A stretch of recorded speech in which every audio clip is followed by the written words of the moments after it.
Hello प्यारे दोस्तों, कैसे हैं आप सब। उम्मीद करता हूं बहुत अच्छे होंगे। तो प्यारे साथियों, आपका हार्दिक स्वागत एवं अभिनंदन है बिहार बोर्ड के number 1 YouTube channel Bihar board science Vidyakul पर।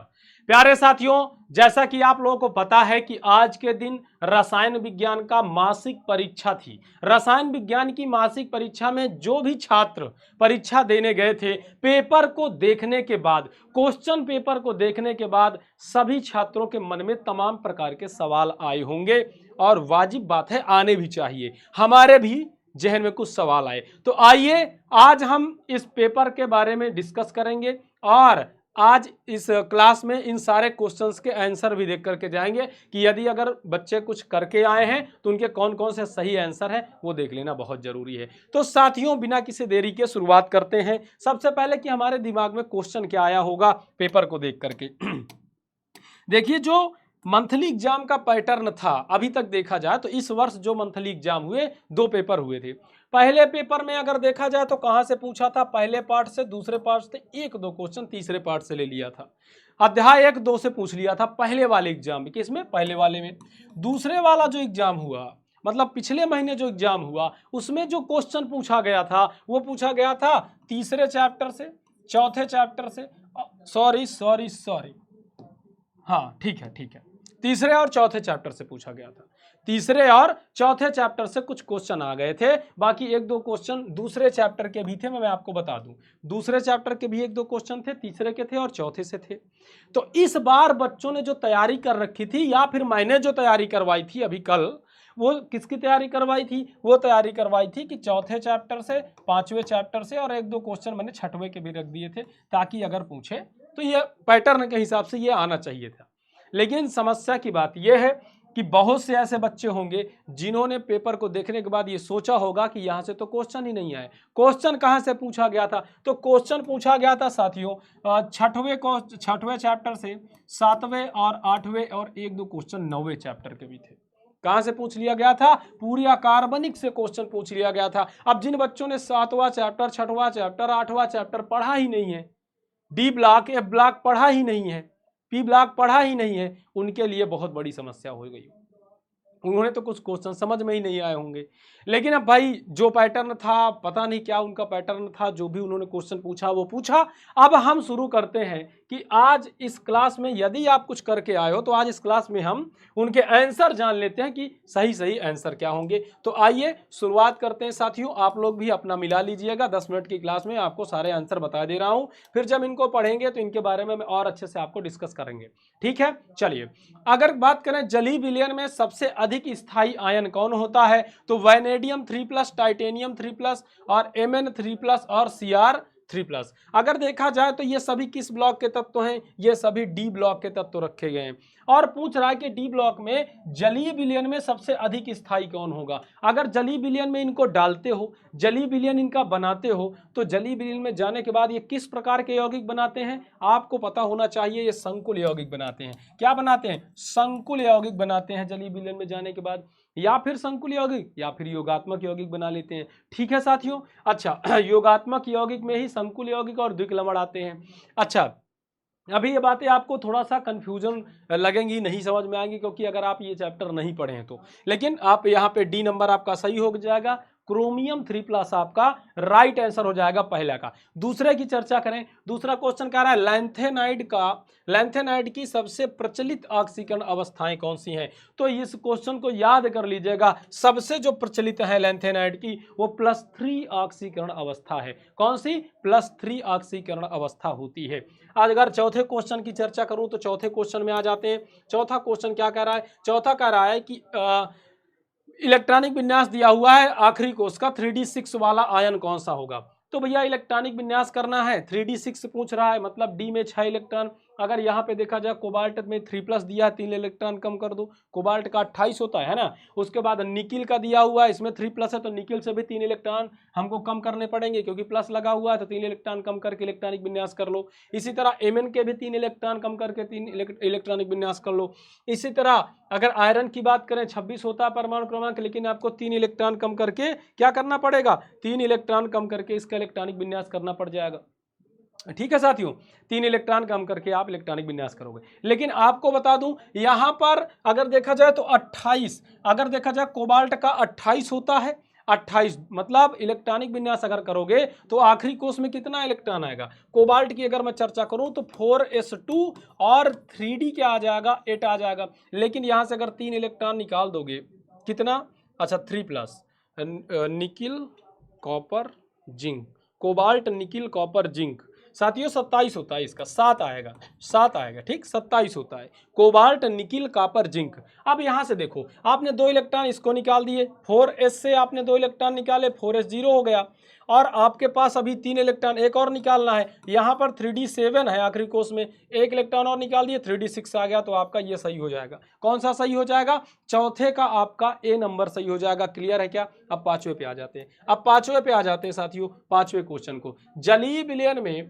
रंग प्रदर्शित करने वाला आयन है, जलीय विलयन में रंग प्रदर्शित करने वाला आयन है। देखिए रंग कौन प्रदर्शित करेगा, जिसके पास अयुग्मित इलेक्ट्रॉन होंगे, और यहां याद रखिएगा टाइटेनियम 3+ के पास अयुग्मित इलेक्ट्रॉन होते हैं। जब आप इसका इलेक्ट्रॉनिक विन्यास करोगे तो आपको पता चलेगा कि इसमें एक अयुग्मित इलेक्ट्रॉन होगा, अयुग्मित इलेक्ट्रॉन पाया जाएगा तो यह रंग प्रदान करेगा। अब आगे चलते हैं अगले क्वेश्चन की तरफ। छठवें क्वेश्चन में यूरेनियम किसके विद्युत अपघटन द्वारा प्राप्त किया जा सकता है, यूरेनियम किसके विद्युत अपघटन द्वारा प्राप्त किया जा सकता है, UF6 UF4। तो इस क्वेश्चन को दिमाग में हमेशा रखिएगा, UF4 क्या, UF4 के द्वारा यूरेनियम प्राप्त किया जाता है, इसको हमेशा दिमाग में रख लीजिएगा। छठवां नंबर का बी सही होगा। सातवें की बात करें, Cr2+ का चुंबकीय आघूर्ण, चुंबकीय आघूर्ण पूछा है किसके निकटतम है। चुंबकीय आघूर्ण जब आप ज्ञात करते हो तो कौन सा फार्मूला लगाते हो, अगर आपको याद हो फार्मूला पता है चुंबकीय आघूर्ण का। चलिए अभी आगे और क्वेश्चन है फिर वहां पे बताते हैं। यहां अगर देखें तो Cr क्रोमियम 2+ आयन का चुंबकीय आघूर्ण किसके निकटतम है, Fe2+, Mn2+, CO2+ और डी में दिया है Ni2+। क्या दिया है, डी में Ni2+। तो अगर क्रोमियम 2+ का देखोगे तो Fe2+ के समकक्ष आएगा, Fe2+ के समकक्ष आएगा, तो इसमें आपका सही हो जाएगा ए नंबर। आठवें क्वेश्चन में सबसे कम गलनांक वाला तत्व है भैया, सबसे कम गलनांक। अब यहाँ पे क्रोमियम, आयरन, निकिल और क्या दिया है, कॉपर दिया हुआ है। ये सारे डी ब्लॉक के तत्व दिए हैं। जब आप पीरियोडिक टेबल में बाएं से दाएं जाते हैं तो घनत्व तो बढ़ता है। क्या बढ़ता है बेटा, घनत्व तो बढ़ता है। अगर साथियों घनत्व तो बढ़ेगा तो गलनांक की अगर बात करें तो पूछा है कम किसका होगा, तो यहां सबसे कम हो जाएगा आपके निकिल, क्रोमियम, आयरन, निकिल का। किसका सबसे कम हो जाएगा साथियों, निकिल का सबसे कम हो जाएगा, निकिल का। लेकिन एक सेकंड, निकिल का क्या होगा, निकिल, निकिल अच्छा कॉपर 29, कॉपर, निकिल के बाद कॉपर रखा है भाई, सबसे लास्ट में कौन आता है, कॉपर, तो कॉपर का हो जाएगा। ठीक है, जिंक के पहले 29 परमाणु क्रमांक है तो इसका हो जाएगा कॉपर का। ठीक है, डी नंबर यहाँ पे एकदम सही है, डी नंबर एकदम सही है। आगे अगले क्वेश्चन पे आते हैं, आगे क्वेश्चन पे आते हैं, अगले क्वेश्चन पे खाली स्थान में अयुग्मित इलेक्ट्रॉनों की अधिकतम संख्या मौजूद है खाली स्थान में। ठीक CD3+, YB2+, या TB2+ या PM2+। साथियों अगर इसमें देखा जाए तो इसमें कोई भी ऑप्शन सही नहीं आ रहा। तो यहाँ पे जो CD दिया हुआ है ना, कैडमियम, कैडमियम नहीं होना चाहिए साथियों, यहाँ पे गैडोलियम होना चाहिए था। GD3+ होगा तब जाके सही आएगा। तो यहाँ पे बेटा गलती कर दी इन्होंने, CD की जगह क्या होना चाहिए था, GD3+ होना चाहिए था, GD3+। तो यहाँ पर देखा जाए तो इसका कोई भी ऑप्शन सही नहीं है। ऑप्शन सही बनाने के लिए यहाँ पे GD3+ करता तभी जाके एकदम राइट आंसर आता। आप अगर लैंथेनाइड, एक्टेनाइड के तत्वों में देखेंगे तो आपको मिल जाएगा। अच्छा अगले क्वेश्चन पे आते हैं, अगले क्वेश्चन पे आते हैं। ज्यादा टाइम नहीं लूंगा साथियों, तुरंत आपको क्वेश्चन हल करके देता हूं।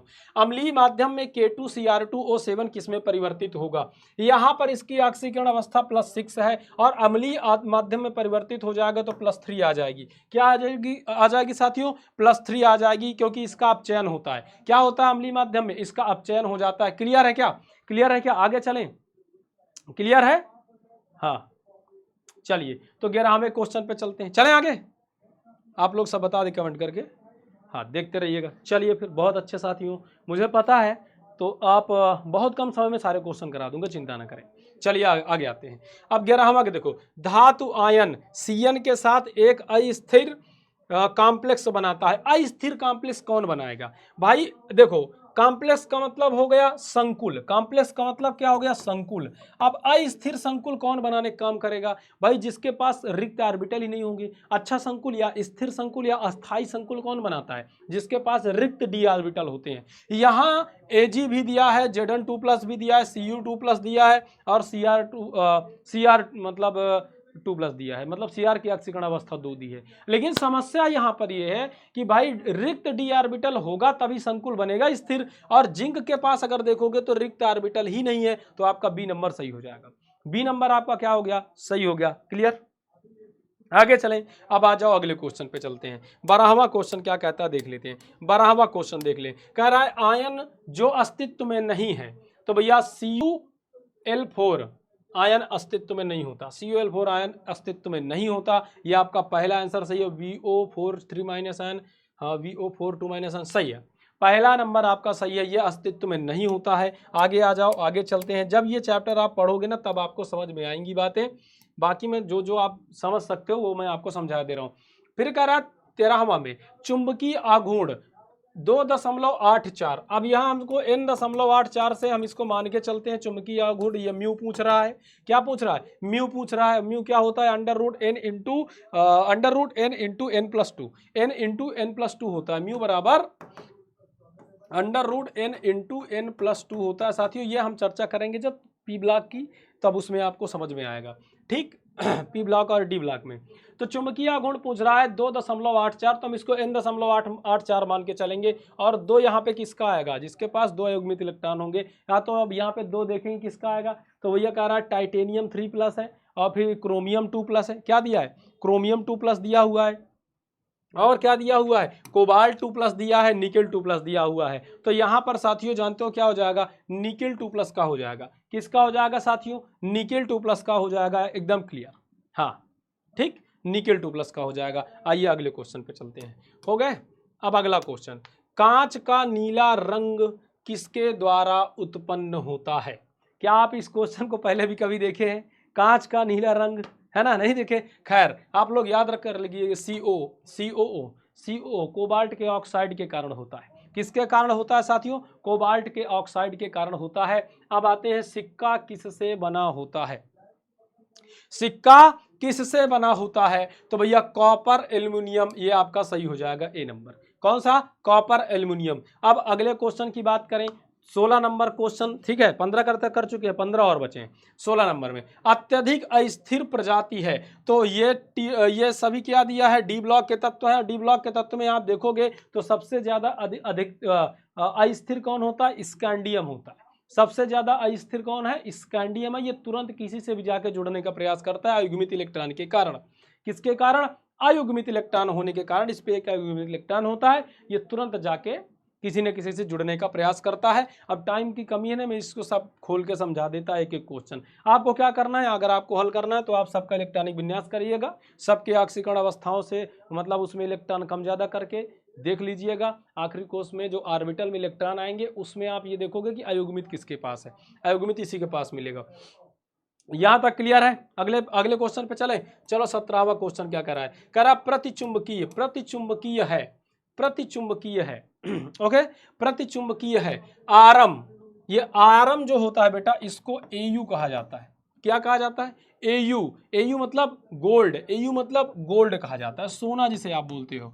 और ये क्या होता है साथियों, ये प्रतिचुंबकीय होता है। ये चुंबक से कभी भी चिपकता नहीं, इसके पास चुंबक ले जाओगे ना तो चिपकेगा ही नहीं चुंबक से। क्यों, क्योंकि इसके पास अयुग्मित इलेक्ट्रॉन नहीं, और ये प्रतिचुंबकीय है। आगे चलें, आगे चलें, आगे चलें। लौह चुंबकीय तत्व होता है, लौह चुंबकीय तत्व होता है, लौह चुंबकीय, ठीक, हाँ लौह चुंबकीय, ठीक है।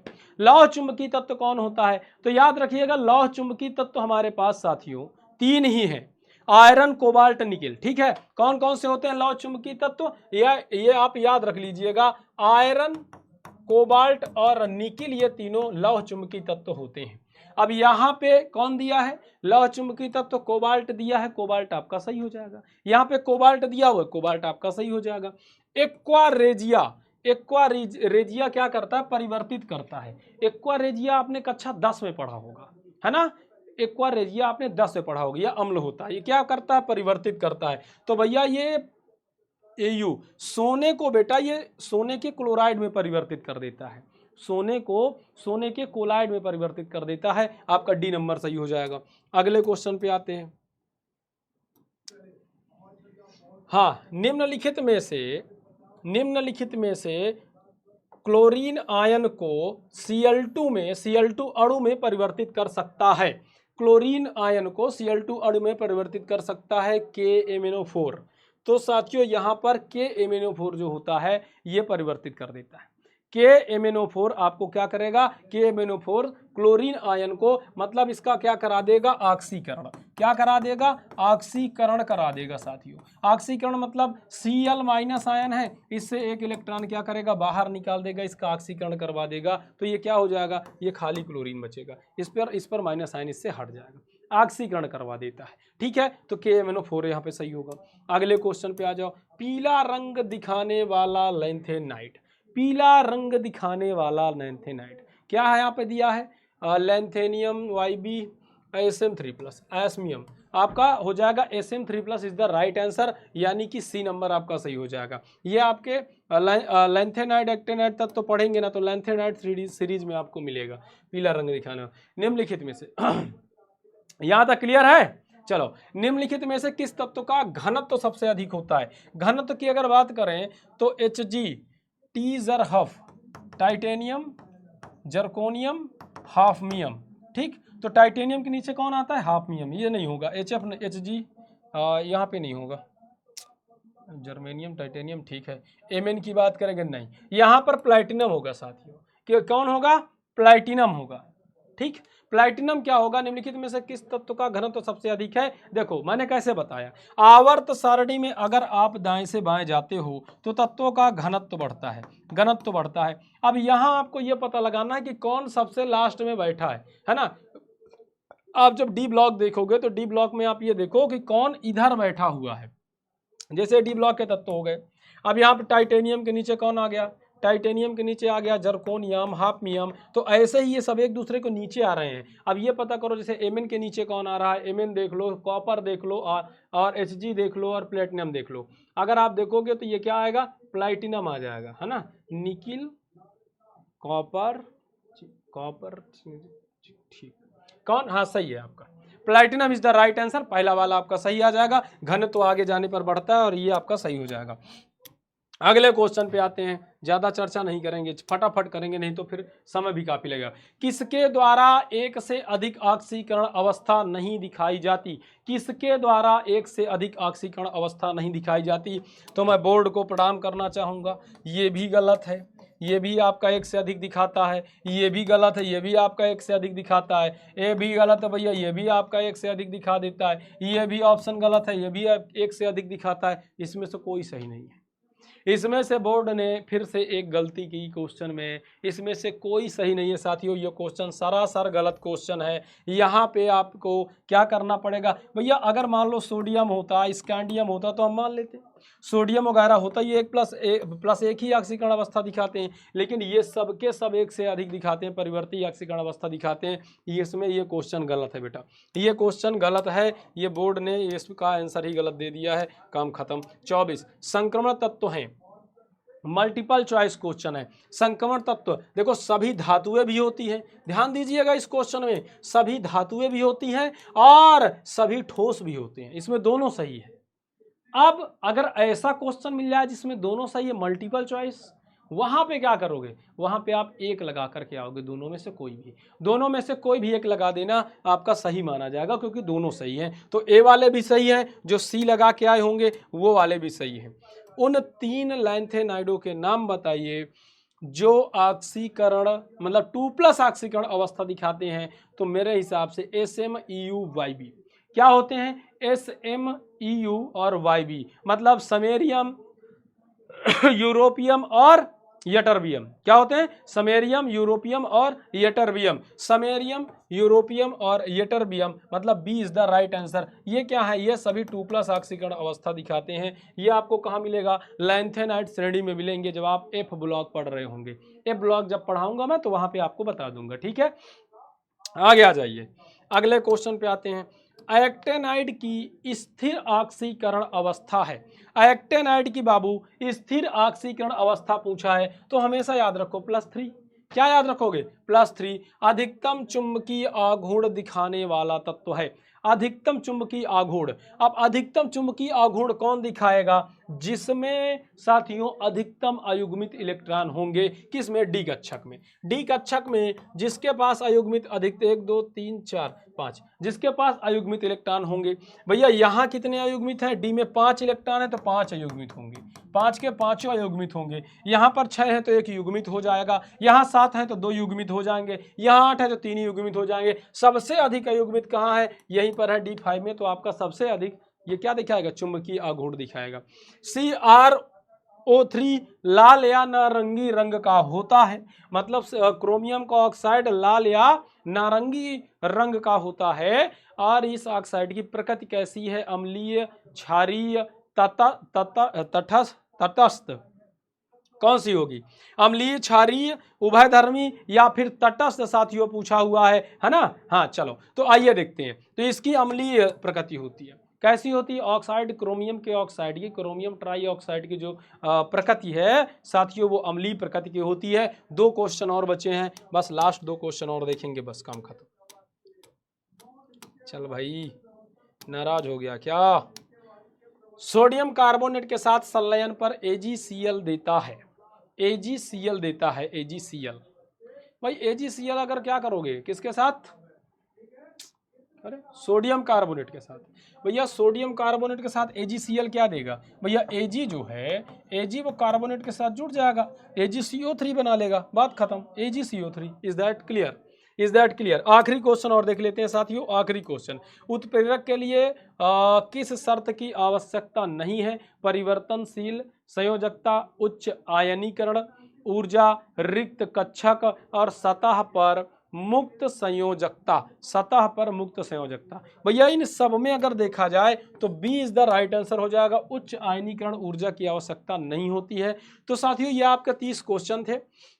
बाकी अगर मैं चर्चा करूं इनकी तो ये सब जब ये आपको YT पे ही पढ़ा दूंगा तब आपको ये सारे क्वेश्चन समझ में आ जाएंगे। और यदि आपने 6वां 7वां और 8वां चैप्टर अच्छे से पढ़ा है तो ये क्वेश्चन आप सब करके आए होंगे। ये कोई बहुत बड़े क्वेश्चन नहीं, नॉर्मल क्वेश्चन ही है, लेकिन ये उनके लिए दिक्कत है जो बच्चा नहीं पढ़ा होगा।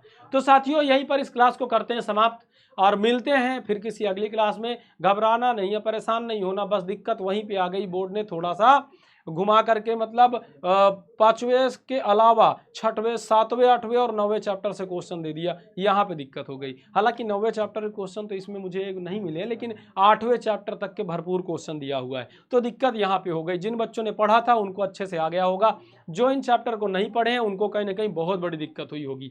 चलो तो फिर मिलते हैं, खत्म करते हैं इस क्लास को। आप लोग अपना आंसर मिला लीजिएगा। जय हिंद, जय भारत।